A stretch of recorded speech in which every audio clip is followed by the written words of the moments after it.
അപ്പൊ നമ്മൾ ഇന്ന് റഹ്മത്തുള്ളയുടെ ബർത്ത്ഡേ ആണ്. അപ്പൊ അതിന് വേണ്ടിട്ട് സെറ്റ് ബിരിയാണി ഉണ്ടാക്കിയിരിക്കുകയാണ്. സെറ്റ് ബിരിയാണി എന്ന് വെച്ച് കഴിഞ്ഞാല് സെറ്റ് ബിരിയാണി. അതെ. അപ്പൊ ഫസ്റ്റ് നമ്മൾ ചോറുണ്ടാക്കി, പിന്നെ എന്നിട്ട് ഗ്രേവി ഉണ്ടാക്കി, എന്നിട്ട് സെറ്റ് ചെയ്യുകയാണ്. ആദ്യം റൈസ് ഇട്ട് ഇങ്ങോട്ട് വരും, കാണിച്ചു കൊടുക്കുക. ആദ്യം റൈസ് ഇട്ടു, അതിന്റെ മുകളില് മഞ്ഞ കളർ ആഡ് ചെയ്തു, ഫുഡ് കളർ ആഡ് ചെയ്തു, പിന്നെ അണ്ടി, കിസ്മിസ്, ഓണിയൻ, കറി ലീവ്സ്, ഇതൊക്കെ നമുക്ക് ഫ്രൈ ചെയ്തിട്ട് അതിന്റെ മുകളിൽ ഇട്ട് കൊടുത്തു. അതിനുശേഷം നമുക്ക് ഗ്രേവി ആണ് ഒഴിച്ചു കൊടുക്കാൻ പോകുന്നത്. ഇങ്ങോട്ട് വരും, കാണിച്ചു കൊടുക്കും. ഗ്രേവി അല്ലേ ഇതിട്ട്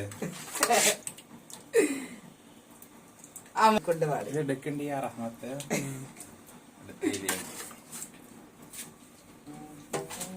എല്ലാരും ബിരിയാണി ചോറ് വേണമേ അരിയെ മാറ്റി വെച്ച്. ഓക്കെ. അപ്പൊ ഇതാണ് ഇനി ബാക്ക് ടു ബാക്ക് നമ്മൾ ഇത് ചെയ്തിട്ട് ഇത് മൊത്തത്തിൽ സെറ്റ് ചെയ്തിട്ട് നമ്മൾ ദമ്മിടും. അപ്പൊ അത്രയും നമുക്ക് ഇനി പാർട്ടിയിൽ കാണാം. Okay, Tata, bye bye.